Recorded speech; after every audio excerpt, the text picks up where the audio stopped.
Hi, my name is Marcus, and last Thanksgiving my brother-in-law served me dinner on a plastic plate while everyone else ate off fine china. The sound of cheap plastic scraping against the wooden table still echoes in my mind. But what really cut deep wasn't the plate itself, it was the way he looked at me when he set it down like I was something he scraped off his shoe. I remember sitting there staring at that flimsy piece of plastic while my wife Emma's family passed around the good dishes, the ones her grandmother had left behind. Before we jump back in, tell us where you're tuning in from, and if this story touches you, make sure you're subscribed, because tomorrow I've saved something extra special for you. Crystal glasses caught the light from the chandelier above, casting little rainbows across the mahogany table. Everyone had the real stuff except me. Even Emma's teenage nephew got proper silverware and a ceramic plate with delicate blue flowers painted around the rim. My name is Marcus Chen, and up until that moment I thought I understood what humiliation felt like. I'd been wrong about a lot of things that year. 3 months earlier I'd lost my job as a software engineer at a mid-sized tech company in Portland. The layoffs came without warning, cutting through our department like a scythe through wheat. 23 years I'd worked in technology, building systems, debugging code, solving problems that kept businesses running. None of that mattered when the pink slip arrived on a Tuesday morning in September. Emma had been supportive, at least publicly. She'd hold my hand during family gatherings and tell everyone I was taking time to find the right opportunity. But I could see the strain in her eyes, the way she'd check our bank account when she thought I wasn't looking. We'd burned through our savings faster than either of us expected. The mortgage, car payments, health insurance, groceries, all of it kept flowing out while nothing came in. Her brother David had always been different around me. Even when Emma and I were dating 12 years ago, he'd make little comments about my background, my family's immigration story, the fact that my parents still spoke Mandarin at home. Nothing overtly racist, just subtle digs wrapped in jokes that weren't really jokes. Emma would laugh them off, tell me David was just protective of his little sister. I learned to swallow the discomfort and smile. David ran a successful law practice downtown, the kind with marble floors and oil paintings of long-dead judges. He drove a German sedan that cost more than most people made in a year. His house in the hills overlooked the city like a castle watching over peasants. Everything about David screamed success, and he made sure you knew it. The Thanksgiving invitation had come from Emma's mother, Helen. She'd called on a Wednesday evening in November, her voice warm and familiar. David and Sarah were hosting this year at their new place, she said. It would be wonderful to have the whole family together. I could hear the slight hesitation in her voice when she mentioned that we should feel free to bring something simple, maybe a salad or rolls from the store. Emma had wanted to contribute more, to show up with something impressive. We'd spent the last of our grocery budget on ingredients for her famous sweet potato casserole, the one that usually disappeared first at family gatherings. She'd stayed up late the night before, carefully arranging marshmallows on top, making sure everything looked perfect. I watched her work in our small kitchen, her hands steady despite the stress we'd been carrying for months. The drive to David's house took 45 minutes through winding roads lined with mansions. Each property seemed larger than the last, with gates and security systems and landscaping that probably cost more than my annual salary used to be. Emma gripped the casserole dish in her lap, checking every few minutes to make sure the foil hadn't shifted. David's house was a monument to excess. Floor-to-ceiling windows, a 3-car garage, and a front door that belonged on a cathedral. His wife Sarah answered when we rang the bell, her smile bright but her eyes scanning us like a security system. She wore a cream-colored dress that probably cost more than our rent, and her jewelry caught the light in ways that screamed expensive. The interior was all white marble and dark wood, with art that looked like it belonged in a museum. The dining room table could have seated 20 people comfortably. Crystal stemware hung from a rack above the kitchen island, and the smell of roasted turkey filled the air. Everything was perfect, calculated, designed to impress. Emma's parents had arrived earlier, along with her Aunt Margaret and Uncle Robert from Seattle. David's business partners were there too, men in expensive suits who talked about wine vintages and vacation homes in Tuscany. I felt underdressed in my department store khakis and the dress shirt Emma had ironed for me that morning. The conversation flowed around topics I couldn't contribute to: stock portfolios, real estate investments, private schools for children we couldn't afford to have. I tried to engage when someone mentioned technology, my area of expertise, but David would steer the discussion back to legal matters or business acquisitions. Every time I opened my mouth, he found a way to remind everyone that I was currently between opportunities. When dinner was served, that's when it happened. Sarah began setting the table with her finest china, pieces that probably had insurance policies attached to them. Each place setting included multiple forks, crystal water glasses, and cloth napkins folded into perfect triangles. The plates were beautiful, white porcelain with gold trim that caught the candlelight. I watched as she placed a setting at each seat around the table. Emma's parents got the full treatment. Uncle Robert and Aunt Margaret received identical place settings. Even the business partners and their wives were given the same elegant presentation. The teenage nephew, David, son from his first marriage, got real plates and proper silverware. Then Sarah reached my chair. Instead of the fine china, she set down a plastic plate.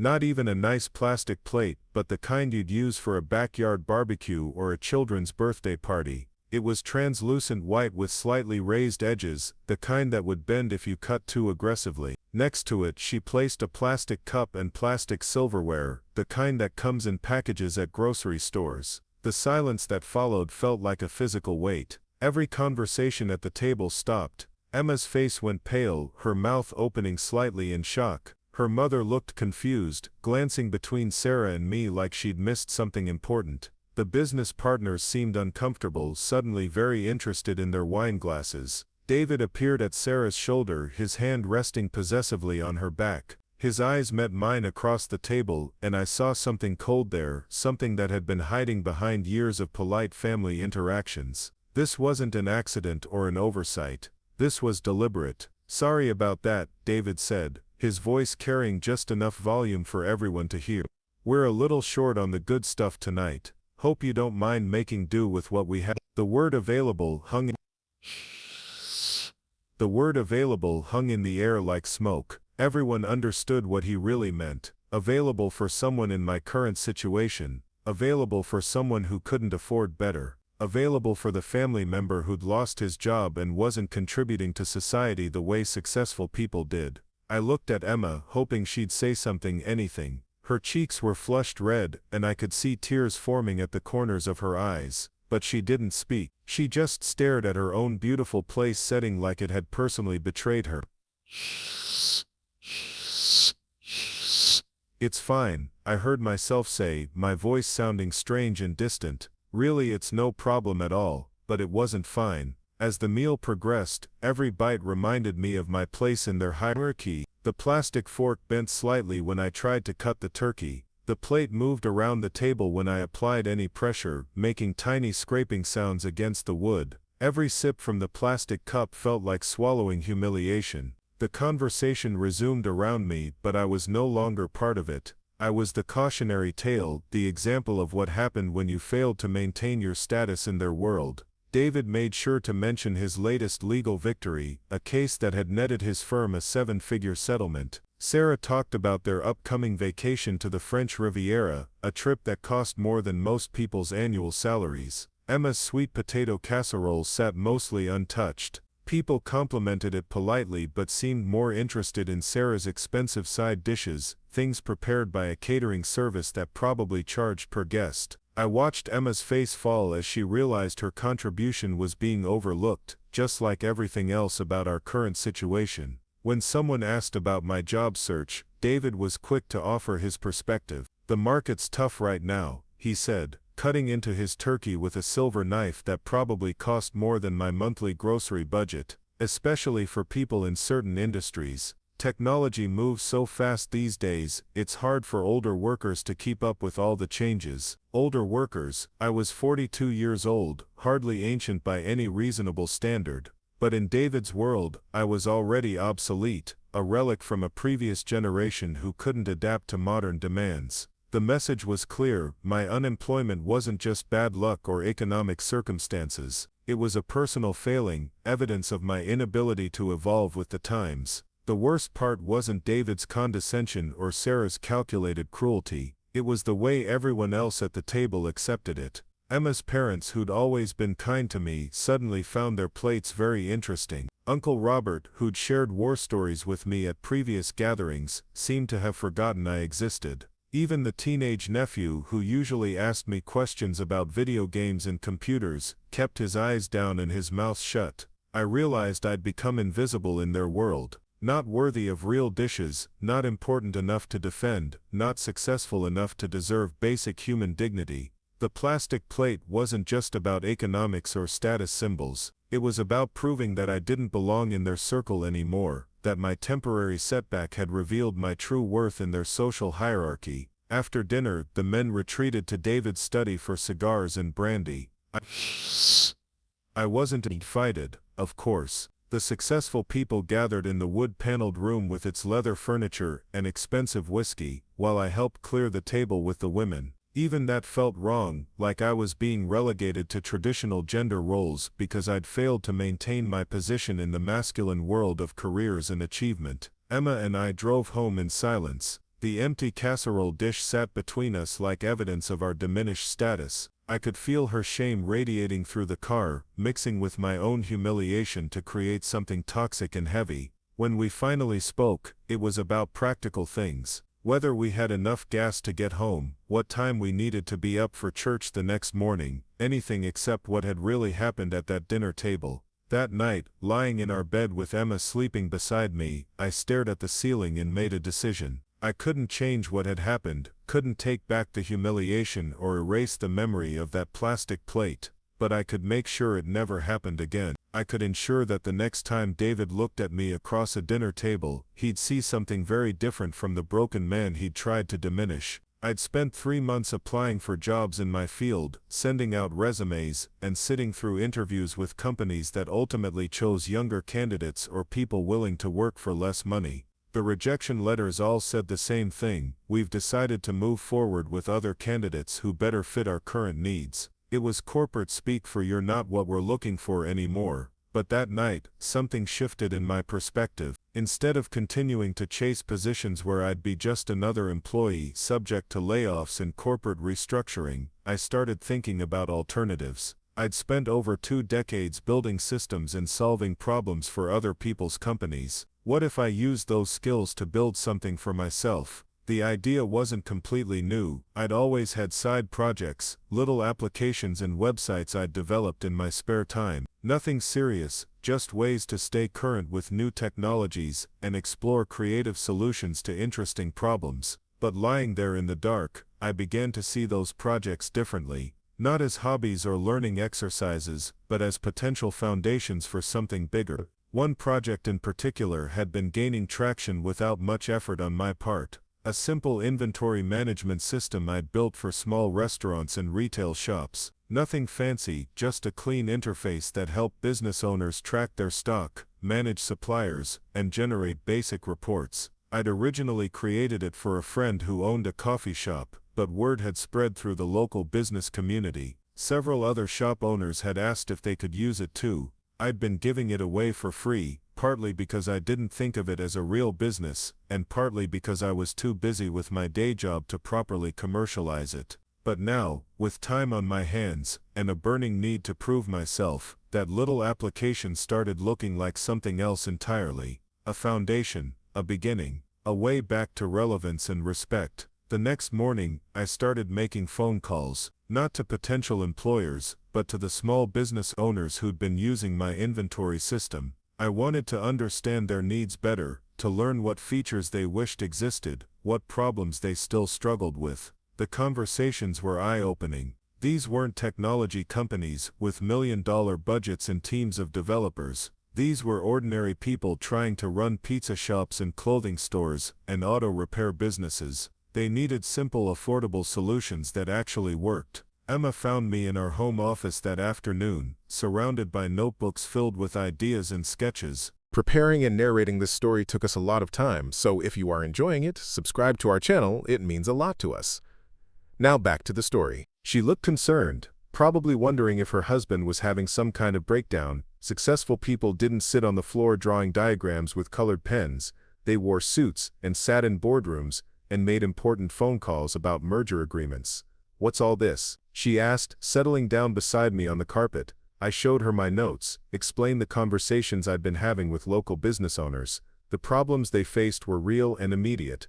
The solutions didn't require revolutionary technology or venture capital funding. They just needed someone who understood their world and could build tools that made their lives easier. "So you want to start a company?" Emma's voice carried a mixture of hope and skepticism. We'd talked about entrepreneurship before, usually in the abstract way married couples discuss winning the lottery or traveling the world. Nice ideas that seem too risky or impractical to actually pursue. "I want to build something that matters," I told her. "Something that solves real problems for real people, and something that no one can take away from us." She was quiet for a long time, studying my drawings and reading through my notes. I could see her calculating the risks, weighing our financial situation against the uncertainty of starting a business. We had maybe 6 months of expenses left if we were careful. No guaranteed income, no safety net, no backup plan if this didn't work. But then she looked at me with an expression I hadn't seen in months. Not pity or worry or strained optimism, but something that looked like respect, like she was seeing the person she'd married instead of the defeated man who'd been living in our house since September. "What do you need from me?" she asked. That was the moment everything changed. Not the humiliation at David's dinner table, not the plastic plate or the condescending comments. This quiet conversation in our cluttered home office, with Emma sitting cross-legged on the carpet, and afternoon sunlight streaming through the windows. This was when I stopped being a victim of circumstances and started becoming something else. We spent the next week creating a business plan, not the kind they teach in MBA programs, full of market projections and competitive analyses, but a simple roadmap for building something sustainable. I would focus on developing the software while Emma handled the business side, reaching out to potential customers and managing our finances. We'd start small, bootstrap everything, and grow organically based on actual demand. The first real test came 2 weeks later. A local restaurant owner named Maria had been using my free inventory system for months. Her place was struggling, caught between rising food costs and customers who expected low prices. She needed better ways to track waste, manage portions, and negotiate with suppliers. When I offered to build her a custom solution for a reasonable monthly fee, she didn't hesitate. Finally, she said, "Someone who understands what we actually need, instead of trying to sell us some complicated system we can't afford." That first paid customer felt better than any salary I'd ever earned. Not because of the money, though we desperately needed it, but because of what it represented. Proof that my skills had value in the real world, that I could solve meaningful problems for people who appreciated the work. Word spread through Maria's network faster than I'd expected. Restaurant owners talked to each other, share recommendations about suppliers and services and solutions that actually work. Within a month, I had 5 paying customers. Within 2 months, 10. Each new client brought unique challenges that pushed me to improve the system, to add features and capabilities I never would have thought of sitting in a corporate office. Emma proved to be a natural at the business development side. She had a gift for talking to small business owners, understanding their concerns and translating my technical solutions into language they could relate to. Where I saw code and databases and user interfaces, she saw increased profits and reduced stress and more time to focus on what business owners actually cared about. The money wasn't much at first, a few $100s a month, barely enough to cover our utilities and groceries, but it was growing steadily, and more importantly, it was ours. No corporate layoffs could eliminate it, no management restructuring could make it disappear. We were building something that belonged to us, brick by brick, customer by customer. David and Sarah's attitudes toward us began to shift, though they tried to hide it behind their usual condescension. When we showed up for Christmas dinner, I noticed Sarah hesitate before setting my place. She still used the good china, but her smile seemed forced, like she was following a script she wasn't entirely comfortable with anymore. David asked pointed questions about my little computer project, making it sound like a hobby I'd eventually outgrow. But I could see the calculation in his eyes, the lawyer's instinct to assess potential threats and opportunities. He wasn't taking me seriously yet, but he was paying attention in ways he had. The breakthrough came in March, almost 6 months after that humiliating Thanksgiving dinner. One of my restaurant customers, a mid-sized chain with 12 locations, had been so impressed with the inventory system that they wanted to expand it company-wide. Not just inventory management, but full point-of-sale integration, employee scheduling, supplier management, and financial reporting. A complete business management platform designed specifically for their industry. The contract was worth more money than I'd made in my last year as an employee, but more than that, it was validation that my approach was working. Instead of trying to build technology for everyone, I was becoming an expert in solutions for specific industries. Instead of competing with massive software companies on their terms, I was carving out a niche where personal service and deep understanding mattered more than marketing budgets and sales teams. Emma and I celebrated quietly that night, sharing a bottle of wine we'd been saving for a special occasion. We talked about expanding the business, maybe hiring our first employee, definitely moving out of our cramped home office into something more professional.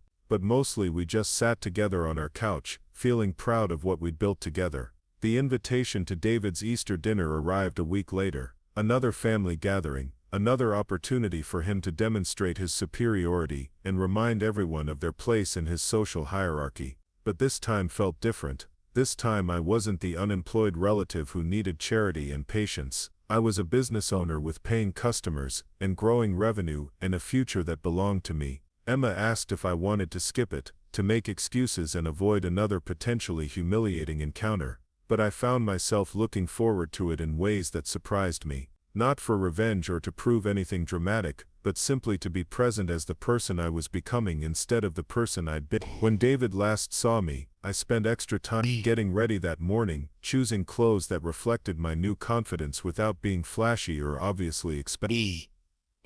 Emma made her sweet potato casserole again, the same recipe that had been ignored 6 months earlier, but this time she made it because she wanted to, not because we were desperate to contribute something meaningful to the gathering. The drive to David's house felt different too. The same winding roads, the same expense, but I wasn't looking at them with envy or intimidation anymore. They were just houses where people lived, no more or less valid than our own modest home, where we'd built something meaningful together. Nice. Sarah answered the door with the same bright smile and calculating eyes, but when she looked at me, I saw something I hadn't noticed before.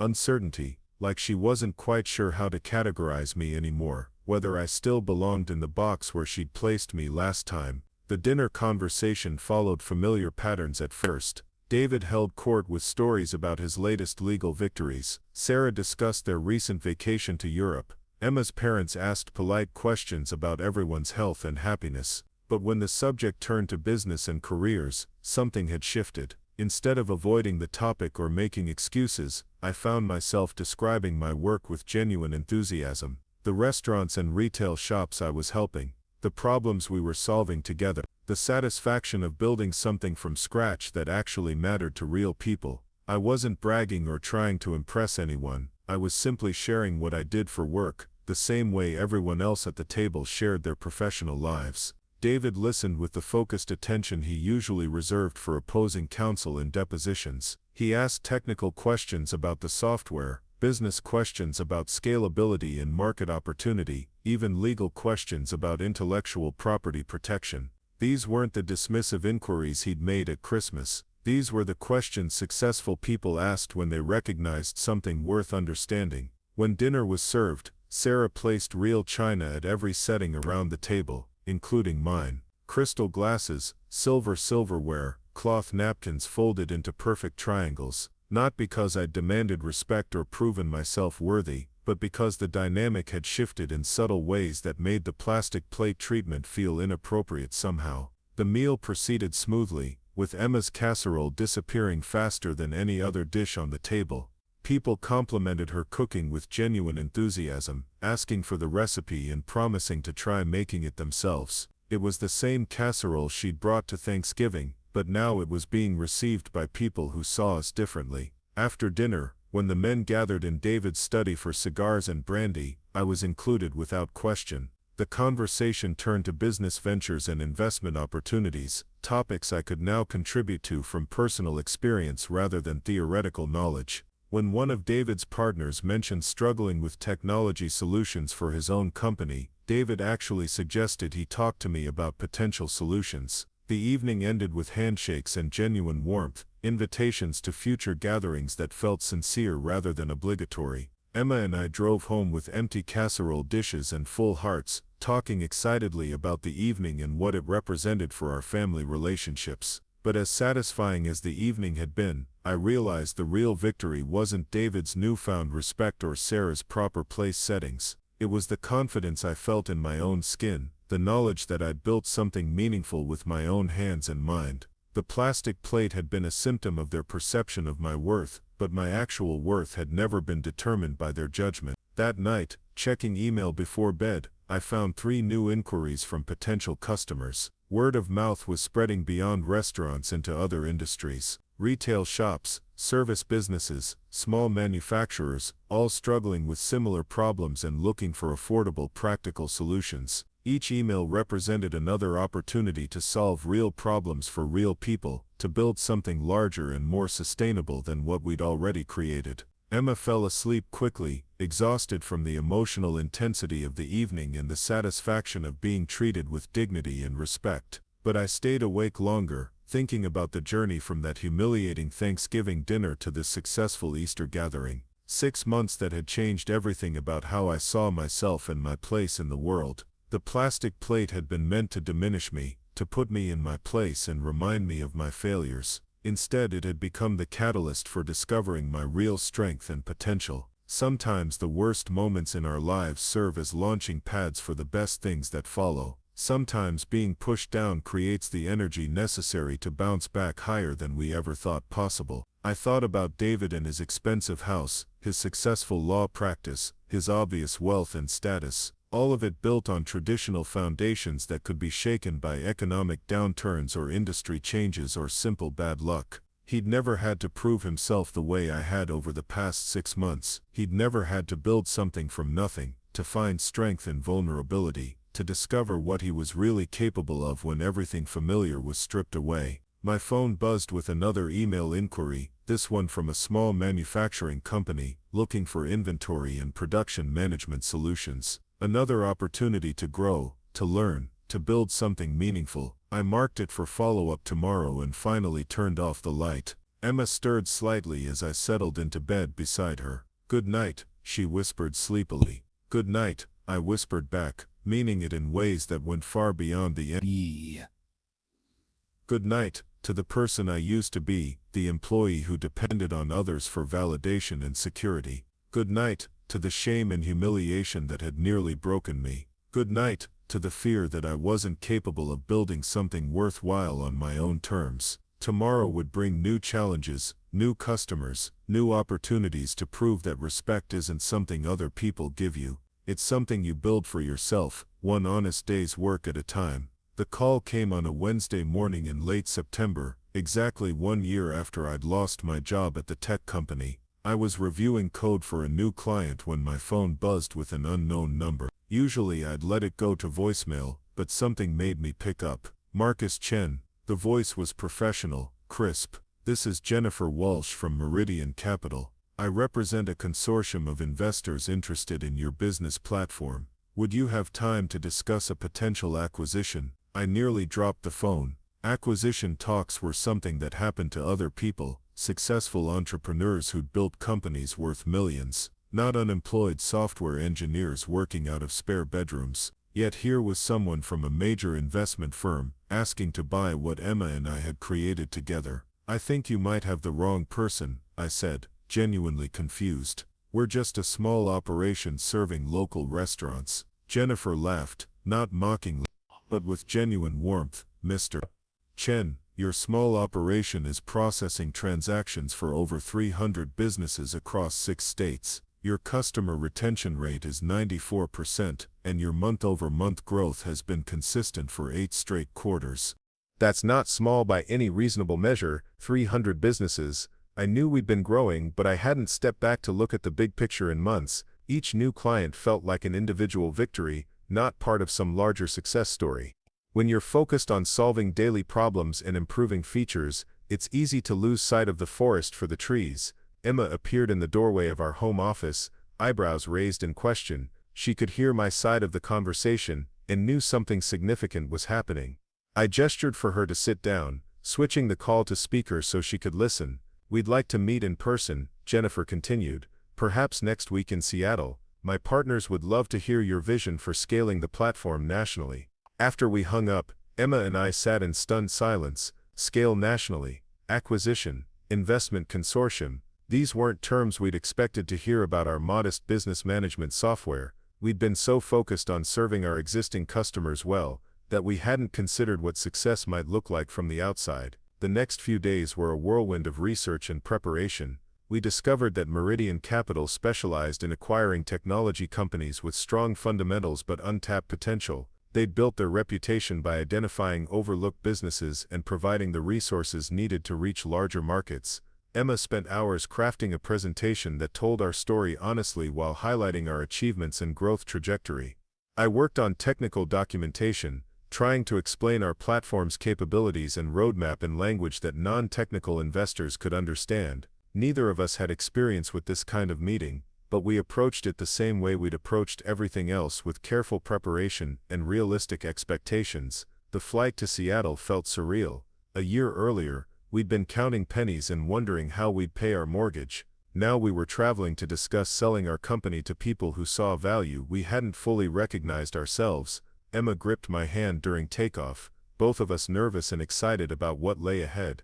The Meridian Capital offices occupied 3 floors of a downtown high-rise overlooking Elliott Bay. The reception area featured floor-to-ceiling windows and modern art that probably cost more than most people's cars. Everything was designed to convey success, stability, and serious money. I thought about David's law office with its marble floors and oil paintings. This was that energy multiplied by 10. Jennifer Walsh turned out to be younger than I'd expected, probably mid-30s, with the kind of confidence that comes from making good decisions consistently. She introduced us to her team, a technical analyst, a market researcher, and 2 senior partners who asked penetrating questions about our business model and long-term strategy. "What interests us most," said Robert Hendricks, one of the senior partners, "is that you've built something sustainable without external funding. Most startups burn through venture capital, trying to achieve the growth you've accomplished organically. That suggests real market demand and operational efficiency." They'd done their homework thoroughly. The technical analyst had somehow obtained detailed information about our platform's architecture, performance metrics, and security protocols. The market researcher presented data about the small business management software industry that I'd never seen before. They knew more about our competitive positioning than we did. "Your customer base is particularly interesting," the market researcher explained, pulling up charts on a large monitor. "Small to medium restaurants and retail shops represent a massive underserved market. Most software companies focus on either individual consumers or large enterprises. You found the sweet spot in between." The numbers were staggering. The small business market they described was worth billions of dollars annually, with thousands of potential customers who needed exactly what we'd built. Our current 300 clients represented a tiny fraction of the available opportunity. "The question," Robert continued, "is whether you want to capture that opportunity yourselves or partner with us to accelerate the process. Building a national platform requires significant capital investment, expanded development teams, and sophisticated marketing capabilities. We can provide all of that." Emma asked the right questions about maintaining our company culture, protecting existing customer relationships, and ensuring quality standards. I focused on technical scalability and development resources. The conversation lasted 3 hours, ending with Jennifer walking us through several potential deal structures. The numbers they proposed made my head spin. Even the most conservative offer would set us up financially for life. The aggressive growth scenarios suggested valuations that seemed impossible for something we'd started in our spare. Yet, they presented everything matter-of-factly, like these were normal business discussions they had every week. "Take your time thinking it over," Jennifer said, as we prepared. "This is obviously a big decision, but I want you to know that we see tremendous potential in what you've built. With or without us, you're going to be very successful." The flight home was quiet, both of us processing what we'd heard. Emma stared out the window at the clouds below, occasionally shaking her head in disbelief. I kept reviewing the presentation materials they'd given us, trying to understand how our small business had become something worth acquiring. That evening, we called Emma's parents to share the news. Her mother was thrilled, asking questions about timelines and celebrating our success. Her father, always practical, wanted to understand the financial implications and suggested we consult with an attorney before making any decisions. "Should we tell David and Sarah?" Emma asked after we'd finished the calls. I thought about it for a moment. Part of me wanted to keep the news private until we'd made a decision, but Emma's family would find out eventually, and it felt wrong to exclude them from something this significant. We decided to share the basic facts without going into detailed numbers or specifics. David's reaction was exactly what I'd expected. Polite congratulations mixed with subtle skepticism about whether we truly understood what we were getting into.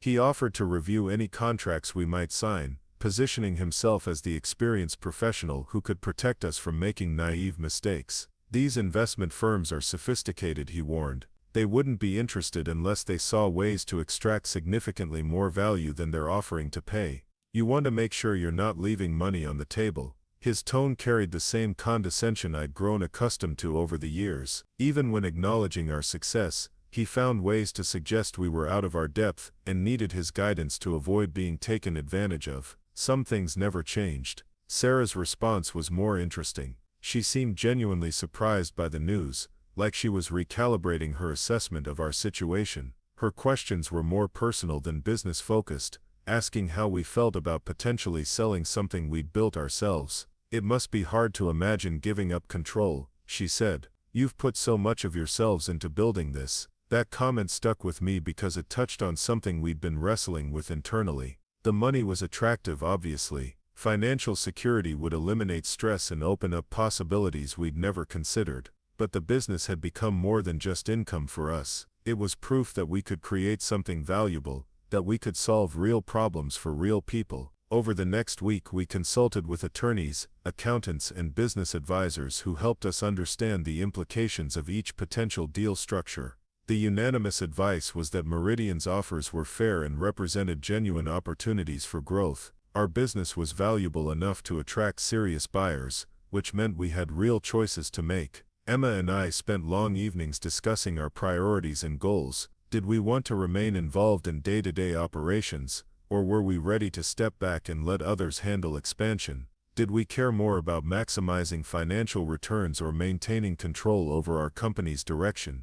There were no obvious right answers. The breakthrough came during a conversation with Maria, the restaurant owner who'd been our first paying customer. She called to thank us for a recent software update that had saved her hours of weekly administrative work. During our chat, she mentioned that she'd been recommending our platform to other restaurant owners in her industry association. You two have changed how I run my business, she said. Before your system, I was drowning in paperwork and guessing about inventory levels. Now I actually understand my numbers and can make smart decisions. That's worth more than any amount of money. After hanging up, I realized that our real value wasn't just the software we'd built. It was the relationship we'd developed with our customers, the deep understanding of their needs, and the trust they'd placed in us to solve their problems. Those weren't things you could easily transfer to a larger organization, no matter how well-intentioned. That insight shaped our decision. Instead of accepting Meridian's acquisition offer,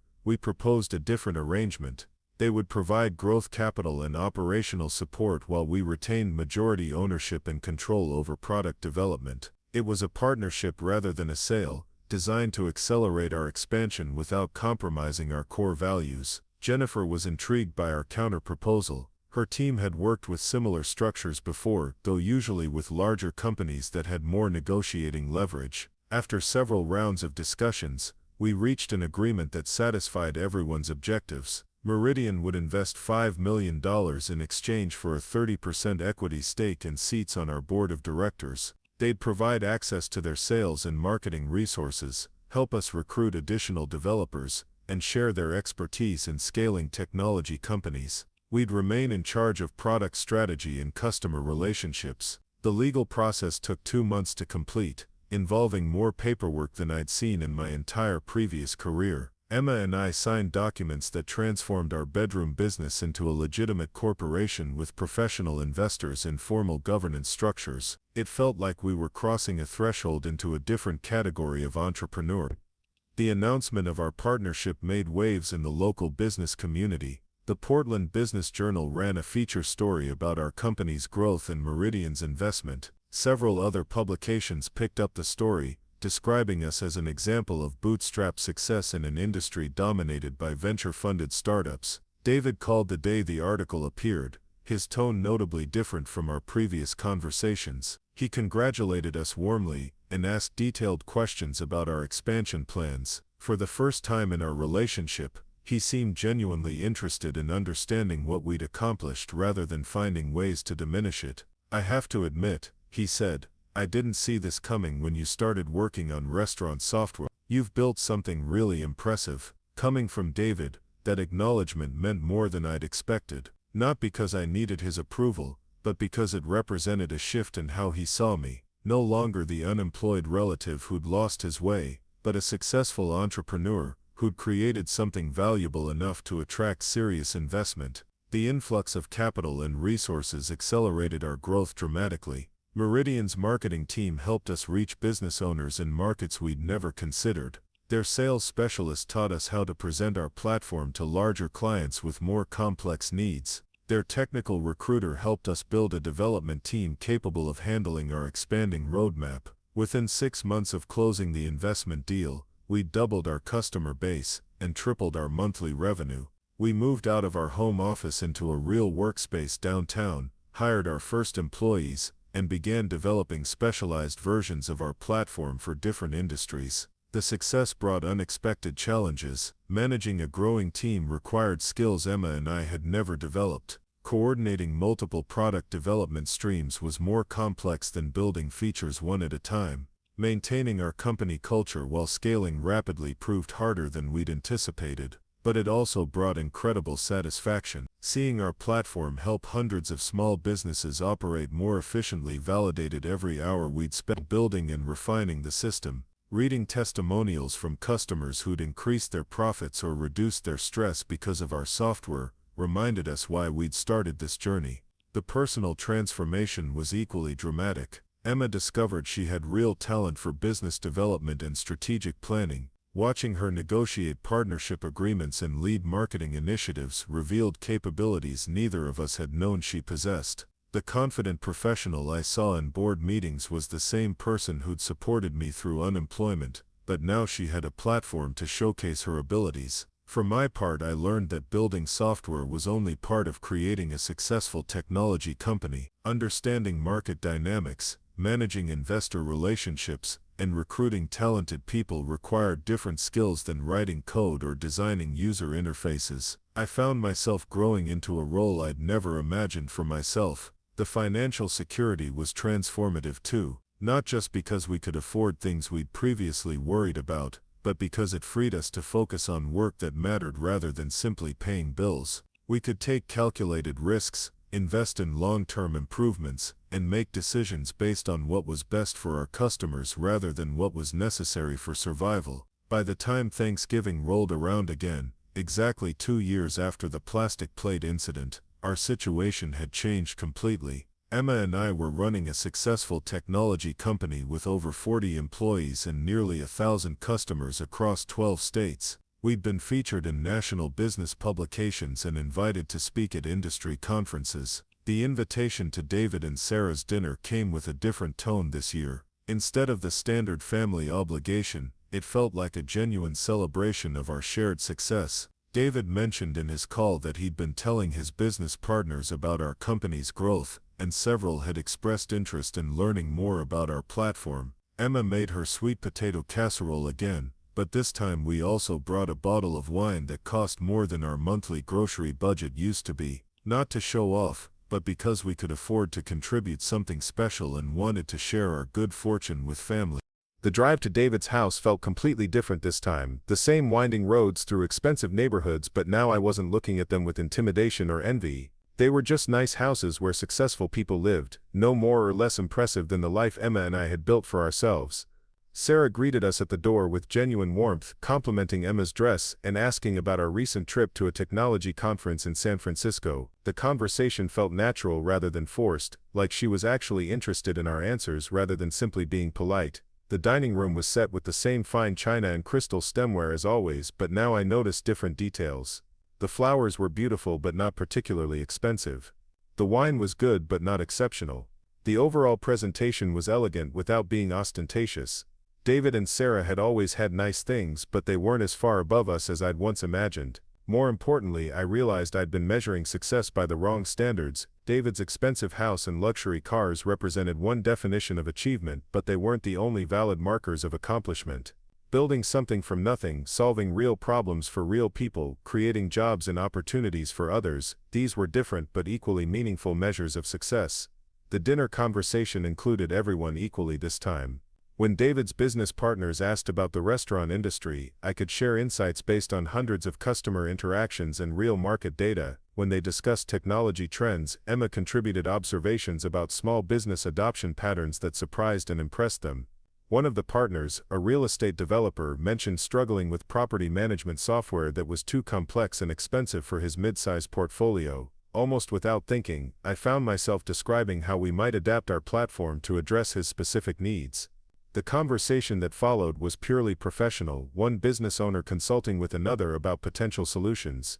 David listened to the exchange with obvious interest, occasionally asking clarifying questions or adding context about the real estate industry. His participation felt collaborative rather than competitive, like he was genuinely trying to facilitate a useful business discussion rather than assert his dominance over the conversation. After dinner, when the men traditionally gathered in David's study, the dynamic was completely different. Instead of being excluded or marginalized, I found myself at the center of discussions about entrepreneurship, technology trends, and business development strategies. David's partners asked thoughtful questions about our growth trajectory and expansion plans. "You've built something really impressive," said Thomas, the real estate developer. "Most technology companies focus on either the high-end or the mass market. Finding success in the middle is much harder than it looks." David nodded in agreement. "I've been watching Marcus and Emma's progress over the past year. They've identified a real market need and executed beautifully. It's textbook entrepreneurship, except most textbook examples are written after the fact." Hearing David praise our work to his professional peers felt surreal. 2 years earlier, he'd served me dinner on a plastic plate to emphasize my diminished status. Now he was describing our business success to potential customers and collaborators. The change in his attitude was complete and apparently genuine. But more than his approval, I appreciated the respect I felt for my own accomplishments. The plastic plate had stung because I'd internalized the message that my worth was determined by external validation. Now I understood that real confidence comes from knowing you've built something meaningful regardless of how others perceive it. The evening ended with genuine invitations to future gatherings and business discussions. Thomas wanted to schedule a formal meeting about property management software. Another partner asked for introductions to restaurant owners who might benefit from his commercial lending services. These weren't polite networking gestures but real business opportunities based on mutual respect and shared interests. Emma and I drove home with empty casserole dishes and full hearts, talking excitedly about the evening and the business opportunities it had generated. But what struck me most was how comfortable I'd felt throughout the entire gathering, not because David had finally accepted me, but because I'd finally accepted myself. The real victory wasn't changing their perception of me, it was building something so meaningful and successful that their perception became irrelevant. The plastic plate had been a symbol of their judgment, but their judgment had never been the real issue. The issue had been my own uncertainty about my value and capabilities. That night, checking email before bed, I found a message from Maria, our first customer. Her restaurant was expanding to a second location, and she wanted to upgrade to our multi-location management platform. She included a photo from the grand opening of her new place, a beautiful space that reflected the success she'd built using tools we'd helped develop. "Thank you for believing in small businesses like mine," she wrote. "Your software didn't just help me manage inventory better, it gave me the confidence to dream bigger and the tools to make those dreams reality." Emma read the message over my shoulder and squeezed my hand. This was why we'd turned down the acquisition offers and chosen the partnership route instead. Not just to maintain control or maximize financial returns, but to preserve the relationships and mission that made our work meaningful. The next morning brought 3 new customer inquiries, including one from a national restaurant chain interested in piloting our platform across 50 locations. Each email represented another opportunity to prove that success isn't about impressing people who underestimated you. It's about building something valuable enough that their opinions become irrelevant. I thought about David's expensive study with its leather furniture and oil paintings. Impressive, certainly, but ultimately just a room where he conducted the same type of legal work he'd been doing for years. Emma and I had built something that was growing and changing every day, something that created value for hundreds of other businesses and opportunities for dozens of employees. The plastic plate had been meant to put me in my place, to remind me of my failures and limitations.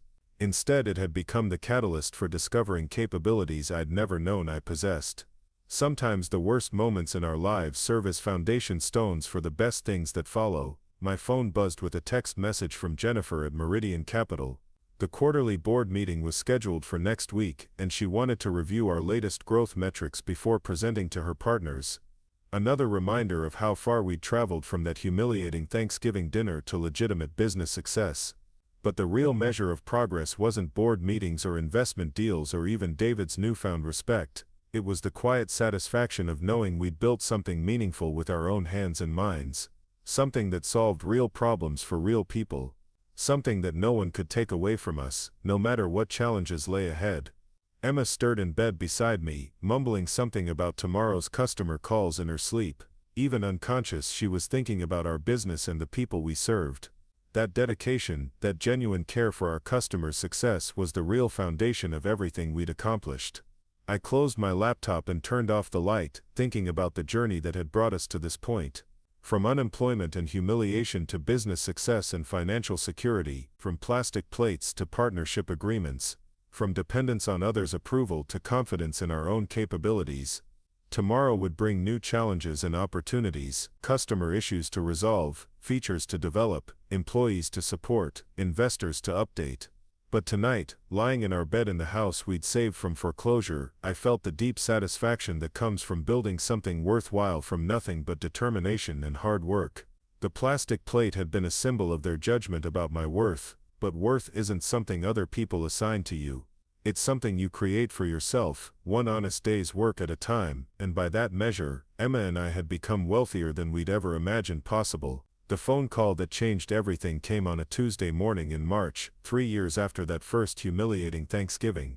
Emma was reviewing quarterly reports when my assistant knocked on my office door, her expression unusually serious. "Marcus, there's someone on line 2 who says it's urgent, a David Morrison from Morrison and Associates law firm." My blood went cold. David only called my office when something was seriously wrong. Emma appeared behind my assistant, having heard the conversation. She mouthed speakerphone and settled into the chair across from my desk. "Marcus, thank God I caught you." David's voice carried a tension I'd never heard before. "I need your help and I need it fast. We're in serious trouble." The word "we" struck me as interesting. David had never included me in any collective pronoun before, always maintaining careful distance between his professional success and my family connection. Now, apparently, we were united in whatever crisis he was facing. "What kind of trouble?" I asked, keeping my voice neutral. "The kind that could destroy everything I've spent 20 years building." His usual confident tone had cracked, revealing something raw underneath. "Remember Thomas Garrett, the real estate developer you met at Thanksgiving? The one interested in your property management software?" I remembered him well. After our dinner conversation, Thomas had become one of our most successful enterprise clients, implementing our platform across his entire portfolio of commercial properties. The relationship had been profitable for both companies and personally satisfying for me. "Thomas is being investigated by the federal government for financial fraud," David continued. "Wire fraud, money laundering, tax evasion. The works, and my firm has been his primary legal counsel for the past 5 years. The implications hit me immediately. If Thomas had been running fraudulent schemes while David's firm provided legal services, the authorities would scrutinize every transaction, every contract, every piece of advice David had given. Even if David hadn't knowingly participated in anything illegal, the association could destroy his reputation and practice." "How bad is it?" Emma asked, leaning closer to the speaker. "Potentially catastrophic. The FBI raided Thomas's offices yesterday morning. They seized everything. Computers, files, financial records going back a decade, and they specifically requested all communications between Thomas and my firm." I felt a strange mixture of emotions. Part of me remembered the plastic plate, the condescending comments, the years of subtle disrespect. Another part recognized that David was family, flawed but not malicious, facing the kind of professional crisis that could ruin lives. "What do you need from us?" I heard myself asking, your platform processes all of Thomas's property transactions. If there's evidence of fraudulent activity in his real estate deals, it might be hidden in the data your system collects. I need to understand what the government might find before they find it. Emma and I exchanged glances. This wasn't just a technical consulting request. David was asking us to help him prepare for a federal investigation that could result in criminal charges. The ethical implications were complex and potentially dangerous. David, I have to ask this directly, I said. Did you know about any illegal activity? Are you asking us to help you cover something up? No, his response was immediate and emphatic. I swear on my children's lives, I had no idea Thomas was doing anything improper. He seemed like a legitimate businessman with a growing portfolio. All our legal work was standard commercial transactions. I believed him. David was many things, arrogant and condescending among them, but he wasn't stupid or reckless enough to knowingly participate in federal crimes. His panic suggested genuine surprise rather than guilt about being caught. We'll help you understand what data exists, I said carefully.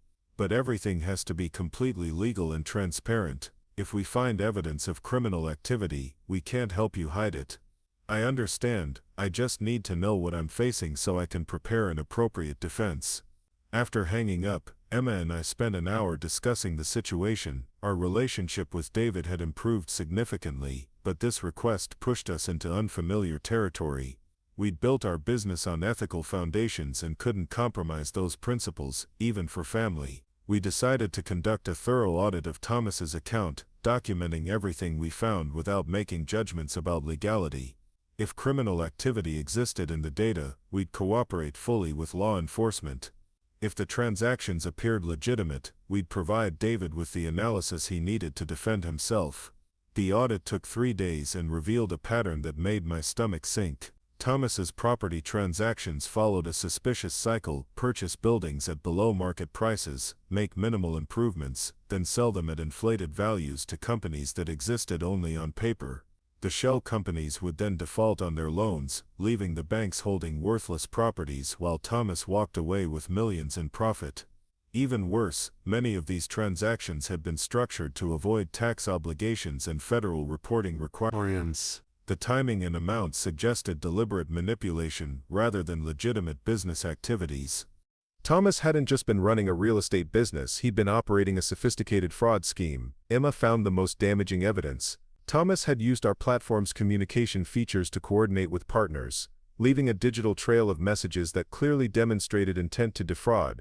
One message chain discussed keeping the lawyers in the dark about certain transaction details.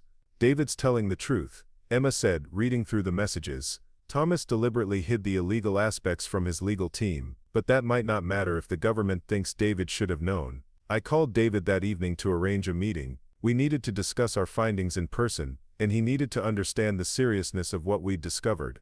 His legal expertise might help us interpret the implications and decide on the best course of action. David arrived at our office the next morning looking like he'd aged 5 years in a week. His usually perfect appearance was disheveled, his confident demeanor replaced by visible anxiety. Sarah accompanied him, which surprised me. She'd never shown interest in his legal work before. "How bad is it?" he asked without preamble. I walked them through our findings systematically, explaining each suspicious pattern and showing them the incriminating communications. David's face grew paler with each revelation, while Sarah asked sharp questions that demonstrated better understanding of financial crimes than I'd expected. "This is exactly what I was afraid of," David said when I finished. Thomas was using legitimate legal services to provide cover for illegal activities. Even though we didn't know about the fraud, our involvement makes us look complicit. "What's your legal exposure?" Emma asked, potentially severe. "If the government believes we should have detected the suspicious patterns, they could charge us as conspirators. Even if we're ultimately acquitted, the investigation and trial would destroy my practice and reputation." Sarah leaned forward, her expression intense. "What if we proactively cooperate with the investigation, provide everything voluntarily, and demonstrate that you were deceived along with everyone else?" It was a smart suggestion that revealed a side of Sarah I'd never seen before. Behind her social polish was a sharp mind capable of strategic thinking under pressure. David nodded thoughtfully, considering the approach. "That might work, but it's risky. Voluntary cooperation could be seen as admission of guilt, depending on how we present it." And once we start talking to federal investigators, we lose control of the narrative. We spent the next 2 hours developing a strategy. David would retain criminal defense counsel while continuing to review all his firm's work for Thomas. We'd prepare a comprehensive report documenting the fraud patterns we'd discovered, emphasizing the sophisticated methods Thomas had used to conceal his activities. The goal was to demonstrate that even sophisticated legal professionals had been deceived. The meeting revealed something unexpected about our family dynamics. For the first time, David was asking for my expertise rather than offering his own. The role reversal felt strange but not unpleasant. I found myself genuinely wanting to help him navigate this crisis, not from family obligation, but from recognition of shared humanity. "I owe you an apology," David said as we prepared to leave. "I've spent years underestimating what you and Emma were capable of. Watching you handle this situation with such professionalism and integrity, I realize I was wrong about a lot of things." The apology felt sincere, prompted by crisis but not limited to immediate circumstances. Sarah nodded in agreement, adding her own acknowledgement of past misjudgments. These weren't hollow words designed to secure our continued help, but genuine recognition of how their attitudes had evolved. Over the following weeks, we worked closely with David's new criminal defense attorney to prepare his cooperation strategy. Our data analysis became crucial evidence demonstrating Thomas' deception and David's unwitting involvement. The thoroughness of our documentation impressed even the federal prosecutors. The investigation proceeded quickly once authorities understood the scope of Thomas's fraud. Our platform had captured evidence that would have taken months to reconstruct from paper records. Thomas was arrested within a week of our report submission, charged with multiple federal crimes carrying potential sentences of decades in prison.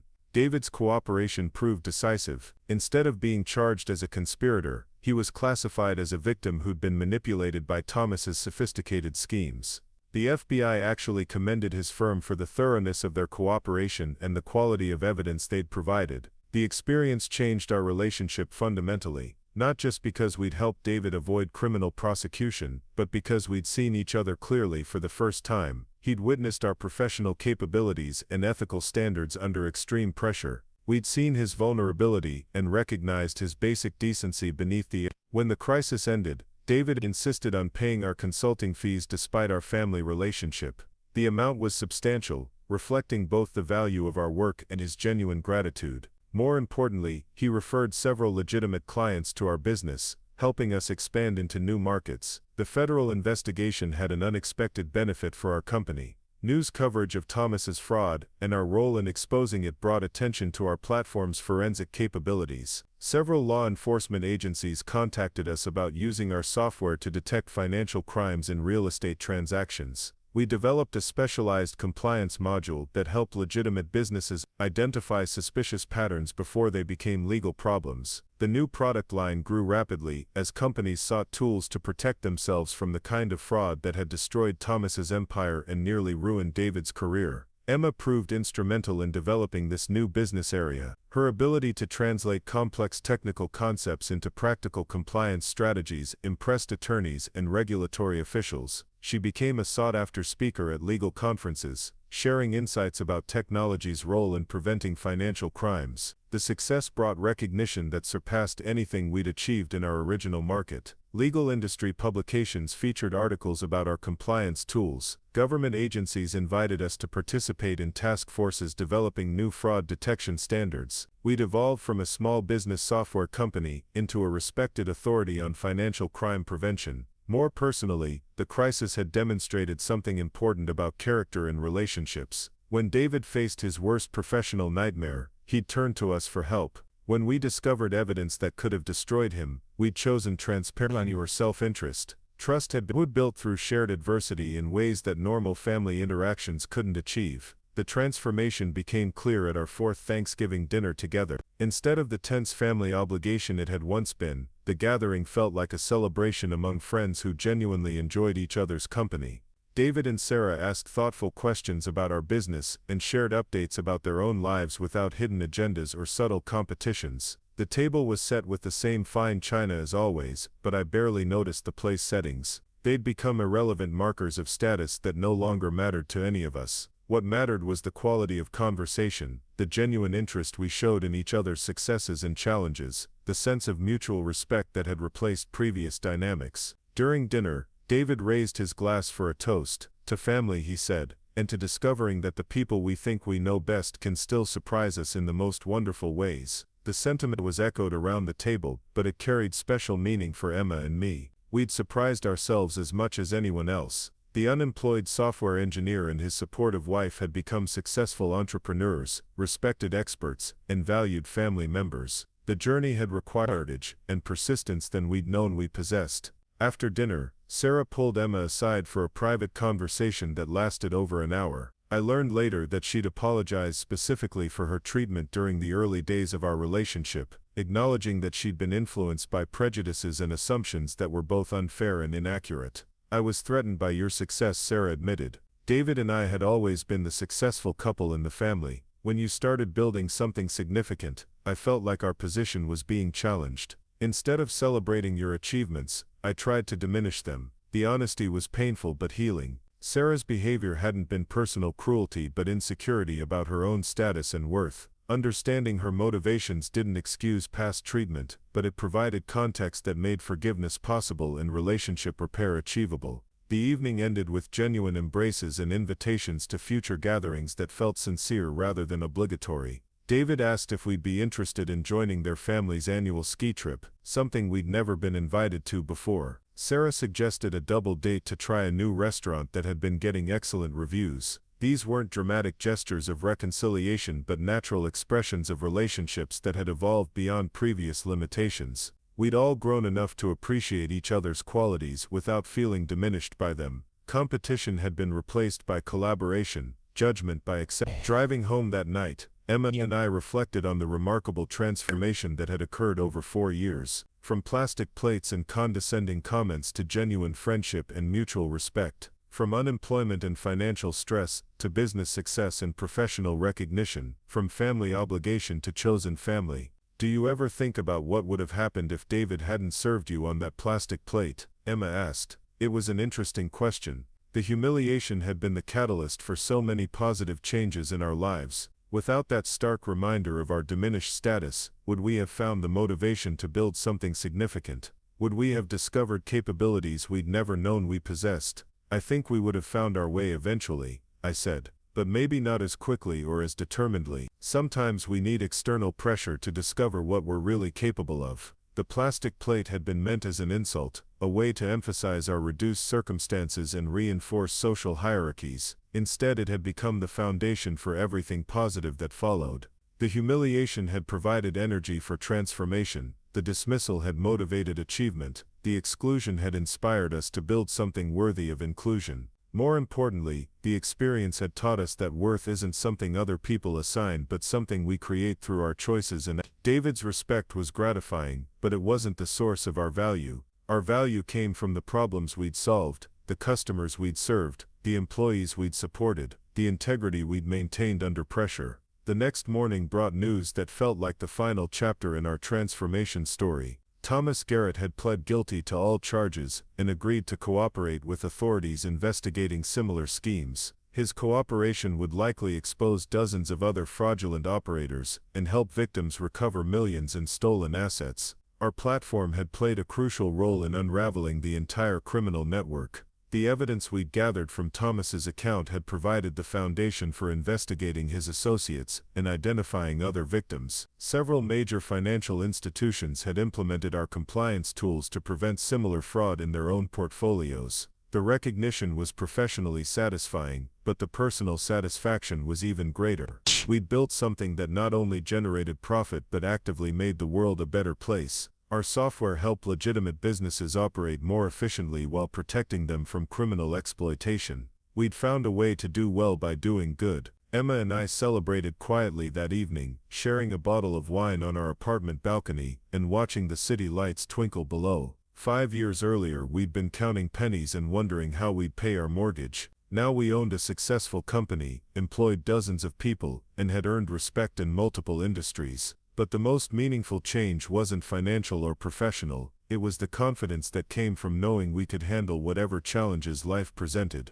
We'd survived unemployment, humiliation, family conflict, and federal investigations. We'd emerged stronger, wiser, and more capable than we'd ever imagined possible. The plastic plate still existed somewhere in David and Sarah's kitchen cabinet, probably mixed in with their everyday dishes, but its symbolic power had been completely transformed. Instead of representing humiliation and exclusion, it now reminded us of our capacity for growth and resilience. What had been intended as an insult had become inspiration for everything positive that followed. Sometimes the worst moments in our lives serve as launching pads for the best things that come after. Sometimes being pushed down creates the energy necessary to bounce back higher than we ever thought possible. Sometimes the people who try to diminish us accidentally provide the motivation we need to discover our true potential. As I turned off the lights and prepared for bed, I felt grateful for the entire journey, including the parts that had been painful and humiliating. Without the plastic plate, we might never have found the courage to build something meaningful.